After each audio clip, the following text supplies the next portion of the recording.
Breaking news చూస్తున్నాం. భద్రాద్రి కొత్తగూడెం జిల్లా రావికంపాడులో ఉద్రిక్తత చోటు చేసుకుంది. భూ వివాదం కారణంగా ఇరు వర్గాల మధ్య ఘర్షణ జరిగింది. కర్రలు రాళ్లతో దాడులకు దిగారు.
దెబ్బలాగిన పట్టుకొని నువ్వు పోలీసు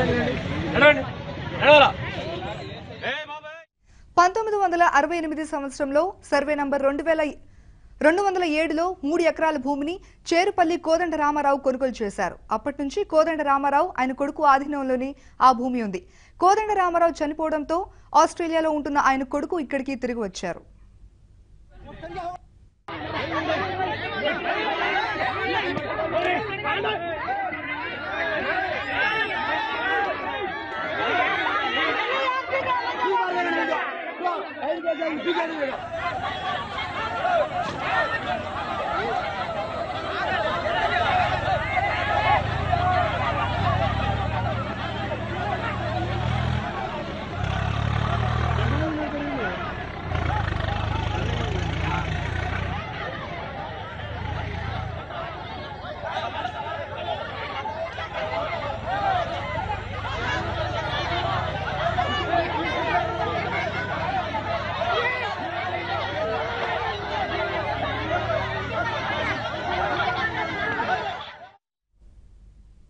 సాదా బైనామాలో పట్టా కొరకు దరఖాస్తు చేసుకునే క్రమంలో స్థానికంగా కొంతమంది భూమిని కాజేయాలని చూశారు.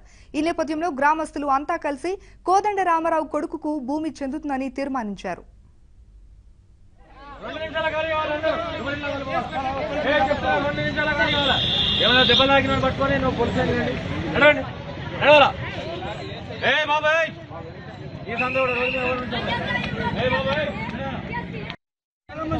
మాట్లాడతారు అడుక్కోండి, మంచిగా మీ ఏ వారం ఉన్నా చూసుకోండి. మరి ఇట్లా అన్నా కూడా చేతి మీద పాత తీసుకొని కొడతానా?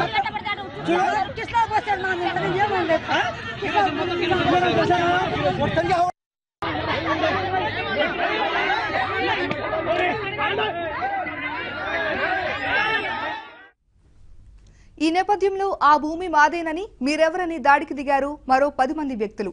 కర్రలు, రాళ్లు, గొడ్డలతో దాడి చేశారు. ఈ విషయం తెలిసిన పోలీసులు సంఘటన స్థలానికి చేరుకుని ఇరు వర్గాలను చెదరగొట్టారు. ఈ దాడిలో పలువురు గాయపడ్డారు.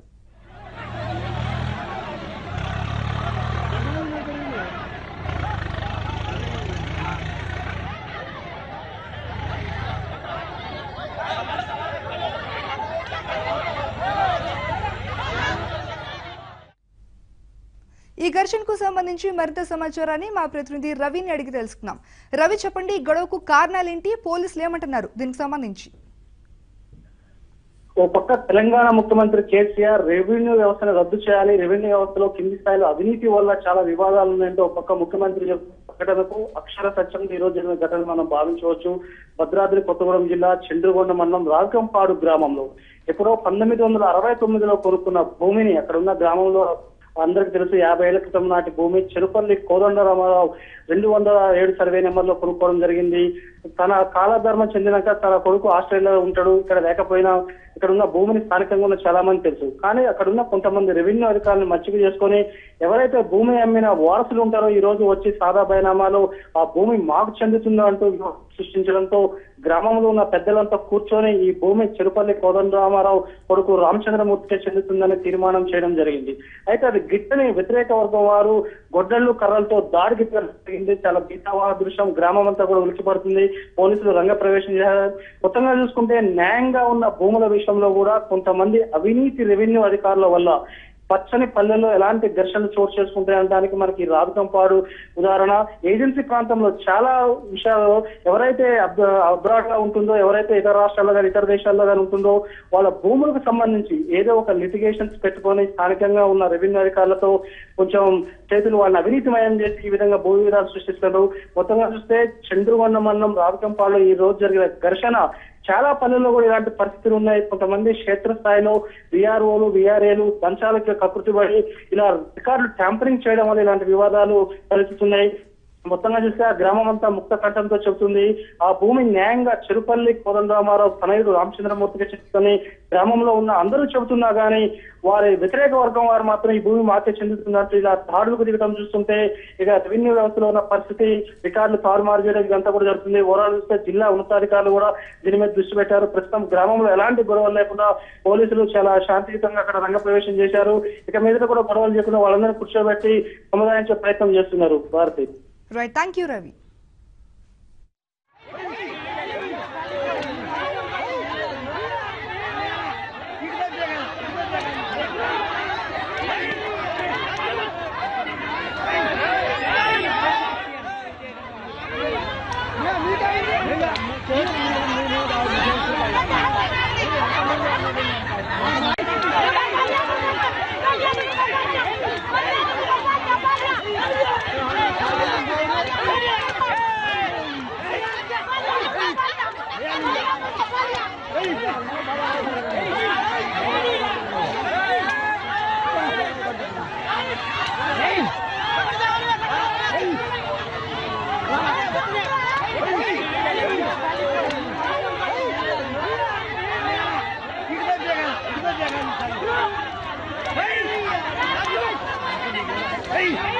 Hey!